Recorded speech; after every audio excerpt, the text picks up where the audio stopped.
تعالى بالرزق القوام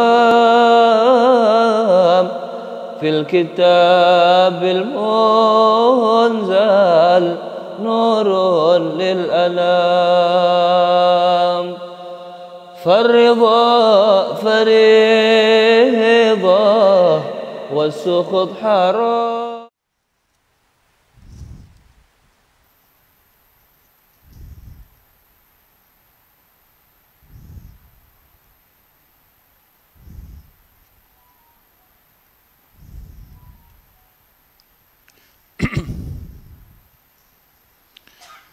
بسم الله الرحمن الرحيم الحمد لله الصلاة والسلام على سيدنا رسول الله محمد بن عبد الله وعلى آله وصحبه ومن والاه.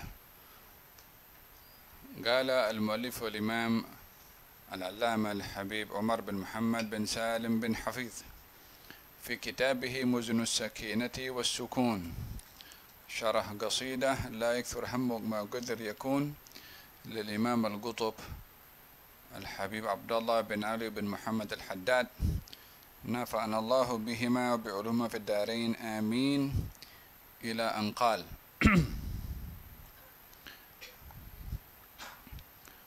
والذي قسم لك حاصل لديك. Apa yang ditentukan oleh Allah daripada rezeki, maka kamu pasti akan mendapatkannya. Dalam hadis Nabi Muhammad sallallahu alaihi wasallam, beliau bersabda, tidak akan diambil ajal seseorang, nyawa seseorang atau tidak tiba ajal seseorang melainkan rezekinya akan disempurnakan walaupun sesuap nasi.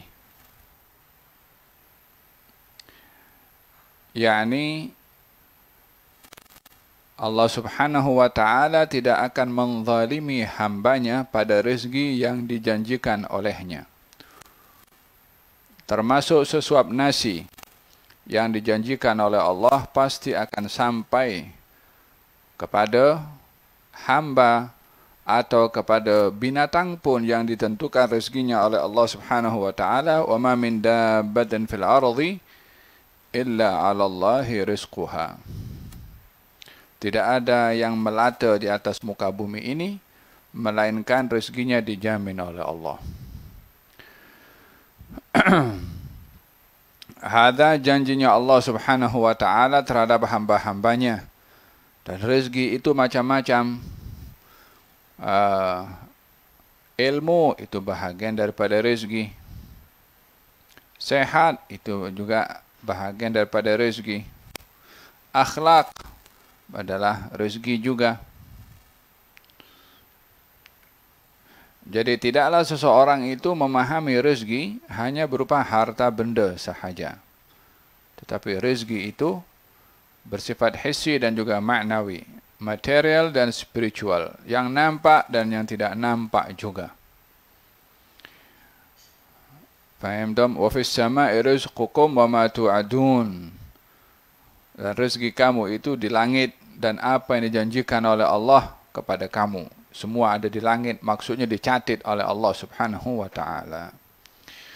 Wasilun ladayka la mahala fa in kana laka syughlun fa bimadha tashtaghil.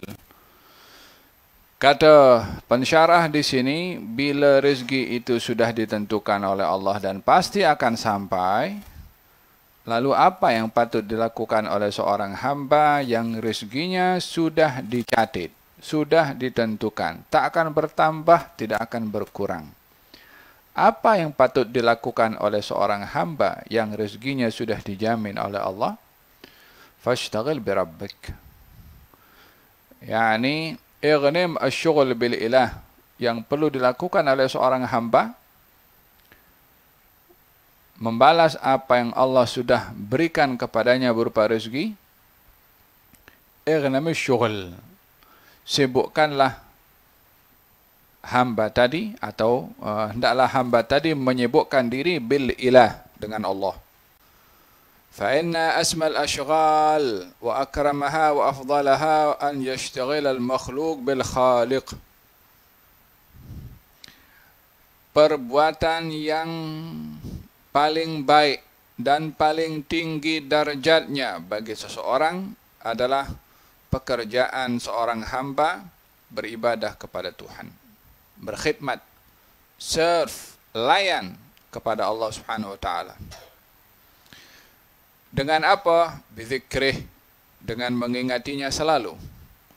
Wa ta'atih, taat kepadanya selalu. Wa ta'ammuli ayatih, bertadabbur ayat-ayatnya.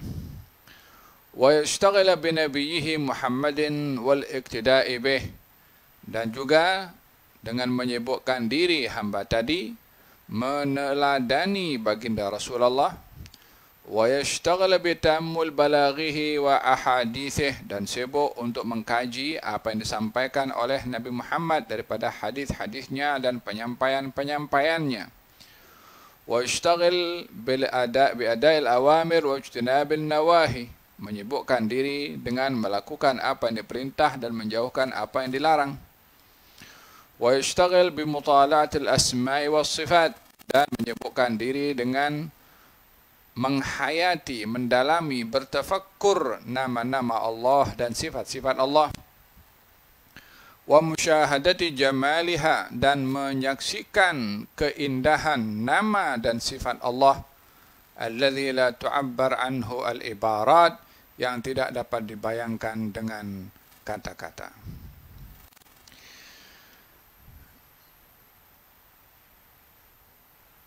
Al-Habib Umar dalam syarahnya ada mengajak kepada kita untuk seorang hamba itu akan menjadi mulia di sisi Allah Subhanahu wa taala bukan karena kekayaannya. Karena pada hakikatnya kekayaan yang ada pada seorang bukan hasil daripada pekerjaannya semata-mata, melainkan ia adalah merupakan takdir yang Allah sudah tentukan, nasib yang Allah sudah putuskan untuk seorang tadi menjadi seorang yang kaya raya, jutawan, atau sehat walafiat, dan seterusnya. Orang berilmu, orang berakhlak, karena itu bahagian daripada rezeki, sebagaimana saya katakan tadi. Sebagai rasa berterima kasih kepada Allah, sebagai tanda bersyukur kepada Allah atas nikmat-nikmat yang Allah beri, atas rezeki yang Allah sudah tentukan, maka seorang hamba tadi hendaklah menyibukkan diri dengan Allah, dengan mentaati perintahnya, meninggalkan larangannya, dengan berzikir mengingatinya selalu, dengan mengikuti baginda Rasulullah pada akhlaknya, pada sikapnya, pada perbuatannya, pada akhlaknya, pada sabarnya, pada tabahnya, dan bertafakkur tentang nama-nama Allah dan sifat-sifat yang indah ada pada Allah, untuk makin hampir dan makin dekat, serta melihat sifat pemurahnya Allah pada namanya, sehingga dapat mendekatkan diri kepada Allah karena keindahan yang ada pada sifatnya. وهذا الشغل الكريم من شأنه أن يحرر المشغول به عن كل أنواع الاستعباد والاستتباع لجميع أصناف الكائنات علويها وسفليها. وإذا صح ذلك الشغل ونيل ذلك الوصل نازل قلب الإنسان وروحه من جود الله وفتوحه ومنوحه وعطاياه ما ليس له من نفاد ولا يحصره تعداد ولا يمكن استقصاؤه بشيء من الكلمات ولا حصره بأنواع العبارات بل هذا عطاؤنا فمن أو أمسك بغير حساب. Orang ini kalau sibuk dengan Allah Subhanahu wa taala, buah daripada orang yang menyibukkan diri dengan Allah, dia akan terbebaskan daripada menjadi hamba kepada mana-mana makhluk yang ada di atas muka bumi ini.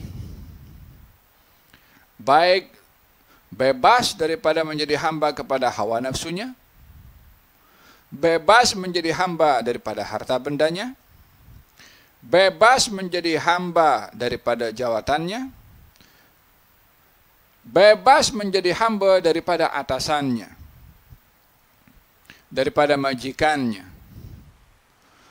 Sehingga orang yang dia menyibukkan diri dengan Allah Subhanahu wa taala, apapun jawatannya, sebanyak manapun kekayaannya, apapun profesinya, dia tidak akan menjadi orang yang hanya ikut kepada pekerjaannya, kepada profesinya, kepada majikannya, kehendak hawa nafsunya, melainkan dia lebih melihat apa yang Allah mahu pada dirinya, yang kalau memenuhi keinginan Allah, dia akan korbankan profesinya. Dia akan korbankan pekerjaannya. Bila profesi dan pekerjaan bertentangan dengan apa yang diinginkan oleh Allah Subhanahu wa taala.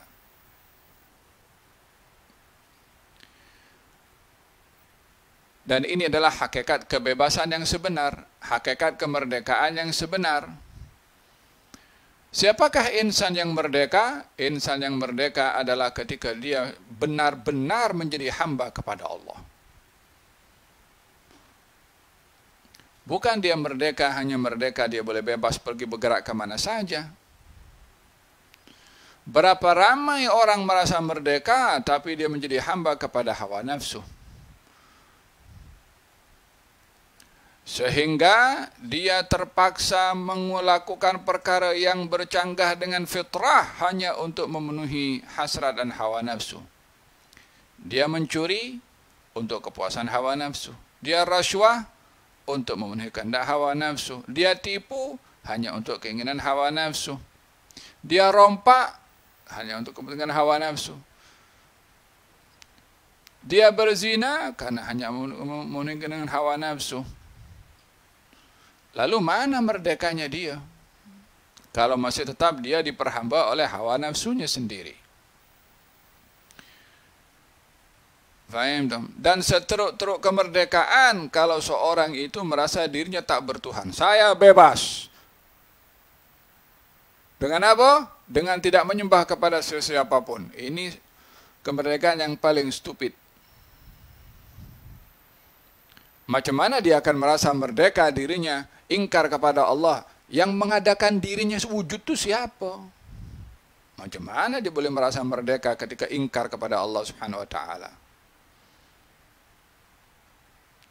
Faham dong? Jadi orang yang merdeka adalah orang yang memerdekakan dirinya daripada menjadi hamba kepada hawa nafsu, hamba kepada harta, hamba kepada profesi, hamba kepada majikan atau atasan, hamba kepada jawatan, menjadi hamba kepada Tuhan yang Maha Kuasa. Itu orang merdeka.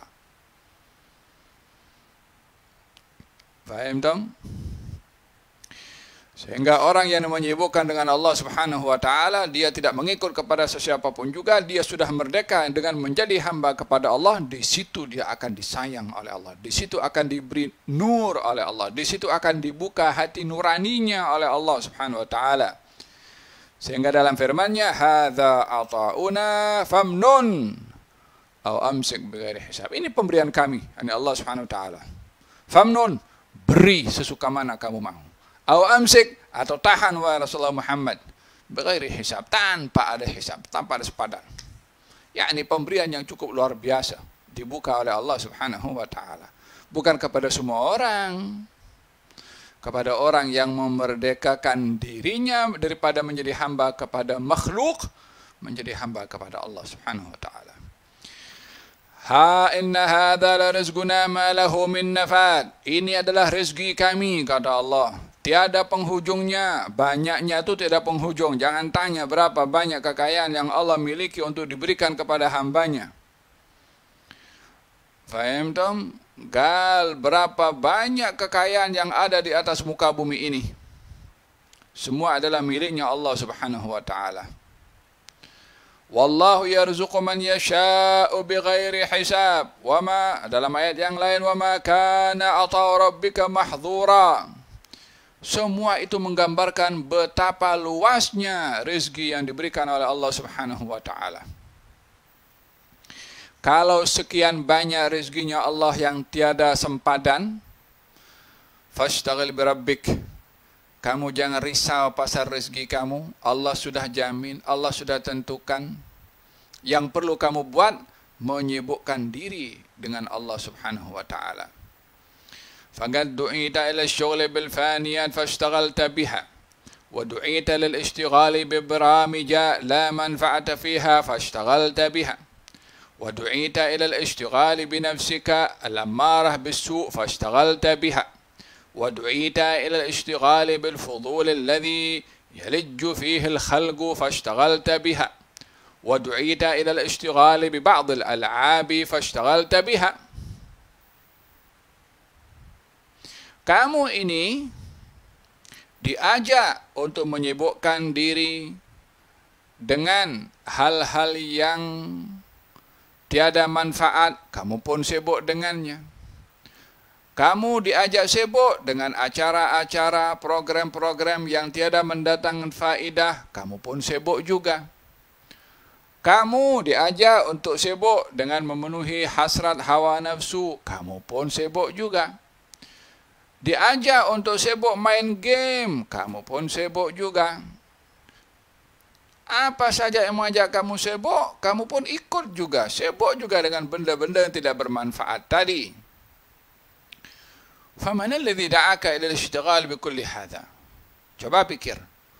Orang yang sibuk dengan dunianya, yang sibuk dengan jawatannya, yang sibuk dengan gamenya, yang sibuk dengan program-program internet, televisi dan lainnya, yang menghabiskan masa untuk itu semua, yang mengajak kamu untuk sibuk itu semua siapa? Sementara kamu qad du'ita li syughlin akbar. Kamu diajak untuk sibuk dengan yang lebih besar. Wa anwar, lebih bercahaya. Wa afkhar, lebih agung. Wa azhar, lebih cerah. Wa ajal, lebih mulia. Wa akmal, lebih sempurna. Wa afdal, dan lebih baik. Wa abha, dan lebih indah. Wa azha, dan lebih ceria. Wa arfa, lebih tinggi. Wa ajma', yang lebih banyak terhimpun kebaikan. Wa awsa', yang lebih luas. Wa atam, yang lebih lengkap. Wa aqwam, yang lebih lurus. Wa a'zam, yang lebih agung. Falima tatruk hadha syughul al-'azam? Kenapa meninggalkan kesibukan dengan Allah yang sifatnya tadi? Ada berapa? 1, 2, 3, 4, 5, 6, 7, 8, 9, 10, 11, 12, 13, 14, 15 sifat. Dengan begitu keindahan bila sibuk dengan Allah Subhanahu wa taala. Lalu kita duk sibuk dengan game, dengan YouTube, dengan Facebook. Hari ini sensasinya apa ya isunya? Rasanya saya nak komen sekarang ni apa ya? Oh itu game tu macam mana dia ya? Yang bikin anda sibuk dengan itu semua siapa? Apa yang anda dapat dengan sibuk itu semua? Katalah kalau kita sibuk dengan tengok program-program yang kita seronok, lalu apa kita dapat? Dapat pahala, dapat naik pangkat, darjat di sisi Allah Subhanahu wa taala, dapat rahmat. Kita punya umur ini singkat. Kita punya masa tidak banyak. Jangan sampai satu hari nanti bila ajal sudah tiba, dia mengatakan, Rabbirji'uni, ya Allah, kembalikan aku ke dunia. Aku nak beramal dengan amal yang saleh. Masih. Tiada masa lagi untuk nak kembali lagi ke dunia. Laita syababu ya'udu yawman fa'ukhbira ma fa'alal mashibu. Andailah masa muda ini boleh balik lagi pada saya, untuk saya beritahu kepada orang muda bagaimana keadaan orang tua. Fastaghil bi rabbak walladhi 'alaik. Sibuklah kamu dengan Tuhanmu. Jangan sibuk dengan benda yang lain. Anta du'ita li an tashtaghila billah. Kamu diajak untuk sibuk dengan Allah. Faman adjar minka wa man arbahu minka. Siapa yang boleh mendatangkan perniagaan yang lebih menguntungkan daripada Allah? Mana ada orang boleh bagi keuntungan seperti Allah bagi keuntungan kepada kita? Qala ta'ala, ya ayyuhalladzina amanu hal adullukum ala tijaratin tunjikum min adzabin alim tu'minuna billahi wa rasulihi wa tujahiduna fi sabilillahi bi amwalikum wa anfusikum. Wahai orang-orang beriman, adakah kamu mahu aku beri petunjuk kepada kamu perniagaan yang dapat menyelamatkan kamu daripada azab yang pedih? Kita nak berbisnes. Ya kan, orang sibuk sekarang bisnes dengan apa? Dengan saham. So nak tahu dia punya pasang surutnya saham, dia punya profit sekian, dia katanya rugi sekian, ya kan? Orang pun duk sibuk pak saham sekarang ini pasarannya macam mana, down ke atau up ke, walhasil dia pikir hari-hari tengok dia punya grafik saham tu macam mana. Kita berniaga dengan Allah Subhanahu Wa Taala tak ada down. Grafiknya up terus. Yang bikin down grafik tu ya kita sendiri. Kalau kita dapat saham, kalau di dunia, yang handle dah orang lain dah. So kita duduk tunggu saja macam mana. Tapi kalau kita berniaga dengan Allah Subhanahu Wa Taala, yang tentukan up and down-nya adalah Allah. Adalah kita sendiri. Kita nak banyak keuntungan, banyak kerja. Banyak beramal. Kita nak kurang, jangan beramal. Kita sendiri yang tentukan. Allah offer. Apa maukah kamu berniaga? Aku tunjukkan perniagaan, kata Allah. Apa profitnya? Tunjikum min adzabin alim, yang dapat menyelamatkan kamu daripada azab. Mana ada syarikat terbesar di dunia ini yang boleh beri jaminan kepada kita keuntungannya selamat dunia akhirat? Ada? Masih. Berapa banyak sekarang syarikat-syarikat besar kena COVID gulung tikar semua. Pekerja-pekerjanya pun dibuang. Tak mampu bayar gaji. Dulu dia syarikat-syarikat besar. Yang punya syarikat besar tu makhluk, makan nasi juga. Kena sakit perut tak boleh bangun. Kena sakit otaknya dia boleh jadi gila. Tak ada yang sempurna. Berniaga dengan Allah saja yang hanya dapat menguntungkan tanpa bilangan akhiran. Berniaga dengan Allah Subhanahu Wa Taala. Subhanallah, Allah offer perniagaan, profit yang Allah kasih, tunjikum min adzabin alim. Menyelamatkan kamu daripada azab yang pedih. Apa modalnya? Tu'minuna billah, beriman kepada Allah, wa rasulihi, dan rasulnya, wa tujahiduna fi sabilillah, dan berjihad di jalan Allah, bi amwalikum wa anfusikum, dengan harta dan juga nyawa kamu. Simbol kepada ketaatan mutlak kepada Allah dan Rasulnya, walaupun mesti mengorbankan nyawa. Di zaman kita sekarang, belum lagi sampai kepada peringkat kita mengorbankan nyawa untuk berjihad di jalan Allah Subhanahu Wa Taala. Kita ada jihad-jihad yang lain. Jihad melawan hawa nafsu, jihad menggunakan harta di tempat yang baik, jihad mencari rezeki daripada sumber yang halal, jihad mengatakan yang benar, jihad mencari rezeki yang halal, jihad mencari ilmu. Semua itu bahagian daripada jihad. Qala ta'ala, qul in kana aba'ukum aw abna'ukum aw ikhwanukum qul in kana aba'ukum wa abna'ukum wa ikhwanukum wa azwajukum wa ashiratukum wa amwalun iqtaraftumuha wa tijaratun takhshawna kasadaha wa masakinu tardawnaha ahabba ilaykum min Allahi wa rasulihi wa jihadin fi sabilihi fatarabbasu hatta ya'ti Allahu bi amrih wallahu la yahdil qaumal fasiqin. Katakan wahai Rasulullah Muhammad, kalau ayah-ayah kamu, yakni mengatakan kepada semua kaum muslimin, kepada semua umat manusia, katakan kepada mereka, kalau ayah-ayah kamu, anak-anak kamu, saudara-saudara kamu, pasangan-pasangan kamu, keluarga-keluarga kamu, harta yang kamu cari, perniagaan yang kamu risau rugi, rumah yang kamu diami, lebih kamu sukai berbandingkan Allah dan Rasulnya serta jihad di jalannya, tunggu ancaman dan juga azab daripada Allah. Sesungguhnya Allah tiada akan memberikan hidayah kepada orang-orang yang fasik. Dengan kata lain, Orang yang dia lebih mencintai Allah dan Rasulnya, bersedia untuk mengorbankan apa saja, termasuk keluarganya, termasuk ayahnya, ibunya, orang anak-anaknya, hartanya, rumahnya, segala apa yang dimiliki. Untuk apa? Untuk mempertahankan agama Allah dan juga Rasulnya. Faham dong? Dalam satu athar dinyatakan ketika kembali daripada satu peperangan, raja'na min jihadil asghar ila jihadil akbar. Kita sekarang ini balik daripada jihad yang kecil menuju jihad yang besar. Apa itu jihad yang besar? Jihadun nafsi. Jihad melawan hawa nafsu. Ada aduwika nafsuka allati baina jambaik. Musuh yang paling kuat bagi kamu adalah hawa nafsu yang ada dalam diri kamu sendiri. Syaitan musuh, tapi dia tak terlalu kuat seperti hawa nafsu. Kaum kafirin yang memerangi adalah musuh, tapi tak sehebat musuh hawa nafsu.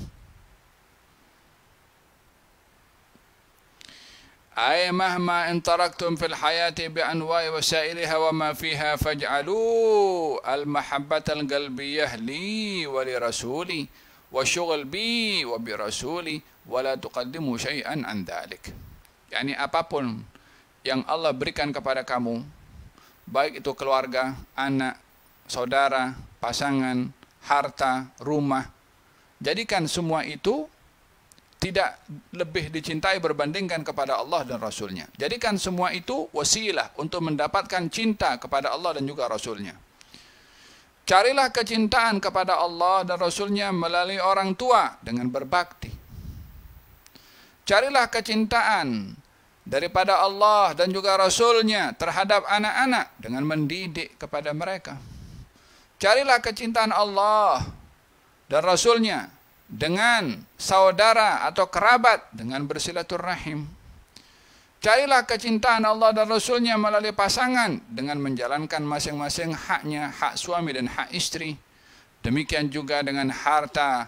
Carilah kasih sayang daripada Allah melalui harta dengan mencari rezeki yang halal, menggunakan harta di tempat yang baik. Itu bahagian daripada upaya meraih cinta Allah dan Rasulnya. Carilah kecintaan Allah dan Rasulnya melalui perniagaan, yaitu perniagaan yang halal, yang baik, yang tidak menipu, yang tidak ada ghish, yang tidak ada monopoli, yang tidak ada riba. Maka dengan menjalankan tugasan pekerjaan dan perniagaan yang baik dan halal akan menyebabkan mendapatkan kasih sayang daripada Allah dan Rasulnya. Carilah kecintaan Allah dan Rasulnya melalui rumah yang kita duduk di dalamnya. Kecil ke besar ke sedang ke rumah kita. Dengan apa? Dengan mengisi rumah itu dengan adab dan ajaran, ketaatan yang diajar oleh Allah dan Rasulnya. Jadikan rumah kita terisi dengan solat-solat sunnah. Jadikan rumah kita itu terdengar suara-suara bacaan ayat-ayat Al-Quranul Karim. Bukan daripada tape, bukan daripada TV, bukan daripada YouTube. Tapi daripada kita punya mulut. Bila itu kita lakukan, baru kita akan dapat cinta Allah dan Rasulnya. Terselamat daripada azabnya Allah subhanahu wa ta'ala. Fala yajuzu sarful mahabbati li ghairillahi wa rasulihi wala jannata fadlan amma siwaha. Tak boleh menyerahkan kecintaan pada selain Allah dan Rasulnya. Hatta kepada syurga pun, apatah lagi kepada selainnya. Fanuhibbullaha li'annahu huwal khaliqul munshi' al-mubdi' al-mun'im. Kita cinta Allah karena Dia yang ciptakan kita. Wa nuhibbu rasulahu li'annahu ala wasilah ila Allah. Kita pun cinta pada Rasulnya sebab Dialah yang menunjukkan kita kepada Allah Subhanahu wa taala. A'zam sababin linaili kullil makarim min Allah. Fama ahadun fil khalaiq lahu fadlun alaina wa yad mithlu Muhammad. Tak ada orang yang berjasa kepada kita lebih daripada Nabi Muhammad yang sangat berjasa kepada kita. Wa kullu man lahu yadun alaina famin tahti yadihi sallallahu alaihi wasallam. Siapa orang yang pernah berjasa kepada kita, hakikatnya adalah jasa itu cabang daripada jasa Nabi Muhammad sallallahu alaihi wa ala alihi wasallam. Faham? Wa min rahmatihi annahu yarghubu ma yahlu wa yahsun fi min aqwalihi min aqwali ummatihi wa af'alihim wa niyyatihim mimma yu'radu alayhi. Fakunu thullatun min ummatihi tasurruna qalbahu bima yu'rad alayhi minkum wa ma yasiluhu min akhbarikum fa innakum idza ishtaghaltum billahi fariha minkum Muhammad ibn Abdullah wa kana waslatan bainakum wa bainallah tusqawna biha ku'usan tuzakka lakum biha an-nufus wa tattasiluna bil quddus. Kalau kamu ingin menggembirakan Rasulullah yang sangat memerhati dan sayang serta gembira kepada kamu, yakni Rasulullah ini amat gembira dengan kita, amat gembira dengan umatnya, sehingga kegembiraan Nabi, senangnya Nabi, cintanya Nabi kepada umatnya, beliau sentiasa memerhati kepada umatnya pada perkataannya, pada perbuatannya, termasuk pada niatnya, hatta setelah wafatnya beliau. Uridat alayya a'malukum, akan dihantarkan kepada aku, kata Nabi, amal perbuatan kamu, mahasinuha wa masawi'uha, yang baik atau yang sebaliknya. Fawajadtu min mahasini a'maliha al-adha yumatu 'anit tariq. Aku dapati amal perbuatan kamu yang disampaikan kepada aku, amal perbuatan yang baik, sekecil orang itu memindahkan benda tajam daripada jalan raya, perbuatan itu pun dihantarkan pada aku. Kata Nabi, wa wajadtu min masawi'i a'maliha an takuna nukha'atu fil masjid wa lam tudfan. Adapun perbuatan tak baik yang juga dihantar kepada aku, bila ada orang meludah di masjid lalu tidak dibersihkan, perbuatan mengotori masjid itu pun dihantarkan kepada aku, kata Nabi SAW. Kata penulis, oleh karena Nabi itu amat perhatian dan sayang kepada kita, jadikanlah beliau itu gembira dengan kita. Macam mana beliau gembira dengan kita? Kalau kita menghantarkan, kalau yang dihantarkan kepada Nabi daripada kita adalah amal-amal perbuatan yang baik. Kita duduk berzikir, beramal baik, dihantarkan kepada Rasulullah. Ya Rasulullah, fulan bin fulan hadir rawhah, fulan bin fulan baca kitab, fulan bin fulan hadir salat jamaah, fulan bin fulan hadir zikir, fulan bin fulan berbuat ibadah, fulan bin fulan tadarus, fulan bin fulan belajar betul-betul, fulan bin fulan mutala'ah, fulan bin fulan bersalawat. Yani amal perbuatan dihantarkan kepada Nabi SAW. Ya kan? Kita kan kalau sudah exam itu kan, khususnya kalau sudah tingkatan 5, ada pada SPM, dah last result akan keluar. Kemudian kadang-kadang masuk TV itu kan, masuk TV. Macam mana? Kalau ada seorang pelajar tu dia pandai, dapat A semuanya. Reporter datang, pergi interview. Dia tengok orang tuanya menangis, ya kan, ibunya nangis gembira, ayahnya pun seronok gembira, ya kan. Bersyukurlah anak saya ni belajar sehingga dapat 9A. Terharu saya dengan nilai yang cemerlang anak saya, ya kan. Yang exam dia, yang sukses dia, yang pandai anaknya, yang gembira orang tuanya. Apa sebabnya? Sebab orang tuanya dapat khabar anaknya dapat 9A. Kita nak bagi 9A untuk Rasulullah. Kita nak bagi full mark. Kita punya nilai itu full untuk Rasulullah. Salat jamaah, zikir, buat baik pada orang, jangan sakiti orang, bakti kepada orang tua, cegah diri untuk berbuat maksiat. Itu dihantar kepada Rasulullah. Coba bayangkan kalau kita tengok orang tua kita sampai sebab macam tu kan, pasal gembira anaknya dapat 9A, agaknya kalau Rasulullah.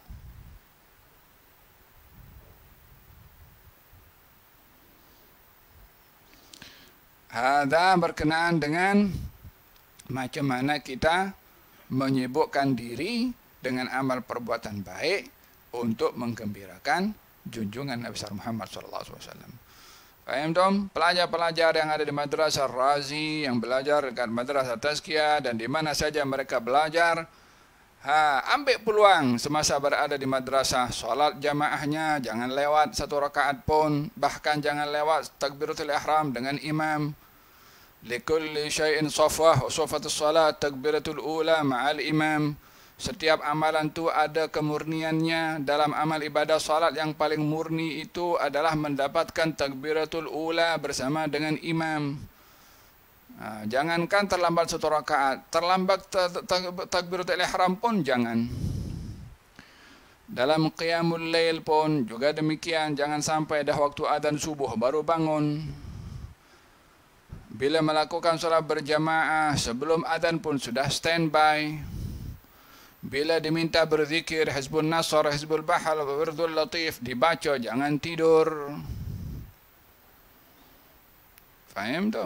Jadi time orang baca zikir, malaikat tengah nak bagi nak tengok, nak catat fulan bin fulan baca ke tak baca, dapat fulan bin fulan tidur. Dah Allah kata benar.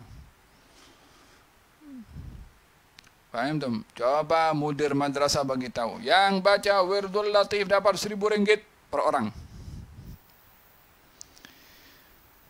Semua hilang mengantuk semua. Ini orang yang baca Wirdul Latif, Allah bukan bagi RM1,000, bagi rahmat, dibagi afiah, diberi pahala di syurga, diberi sayang oleh Allah Subhanahu wa taala. Apa RM1,000 dibandingkan rahmatnya Allah? Faham tom? Idzan fashtaghil bi rabbak walladhi 'alaik. Naam. Moga-moga Allah Subhanahu wa taala memberikan kepada kita kekuatan untuk iltizam di dalam mengamalkan apa yang diperintahkan oleh Allah dan diajarkan oleh Rasulullah dan meninggalkan segala larangannya. Dan kita ingin mencoba berbuat dengan istiqamah, amal perbuatan yang baik untuk menggembirakan baginda Rasulullah dan terutama sekali untuk mendapatkan kasih sayang. Dan moga-moga Allah Subhanahu wa taala menjadikan kita sebaik-baik umat yang dibanggakan oleh Nabi SAW. Pelajar-pelajar mudah-mudahan dianugerahkan oleh Allah Subhanahu wa taala istiqamah di dalam meneladani Rasulullah SAW, ditanamkan dalam hati kita ta'zim kepada Rasulullah, cinta kepada Rasulullah, rindu kepada Rasulullah, bersama dengan Rasulullah, dan mudah-mudahan dianugerahkan oleh Allah Subhanahu wa taala dapat melihat dengan beliau fi khairin wa afiyah ya rabbal alamin, dalam keadaan yang terbaik. Ya arhamar rahimin. Sallallahu alaihi wasallam Muhammadin wa ala alihi wa sahbihi wasallam. Alhamdulillahi rabbil alamin bi sirril Fatihah. Bismillahirrahmanirrahim. Alhamdulillahi rabbil alamin arrahmanir rahim. Maliki yaumiddin. Iyyaka na'budu wa iyyaka nasta'in. Shiratal mustaqim. Shiratal ladzina an'amta 'alaihim ghairil maghdubi 'alaihim waladdallin. Rabbana taqabbal minna innaka antas samiul 'alim. Tub 'alaina innaka antat tawwabur rahim. دعواهم فيها سبحانك اللهم وبحمدك فيها سلام وآخر دعواهم الحمد لله رب العالمين قبل الله منكم. إلزم باب ربك واترك كل دون واسأله السلامة من دار الفتون. لا يضيق صدرك في الحادث يهون الله.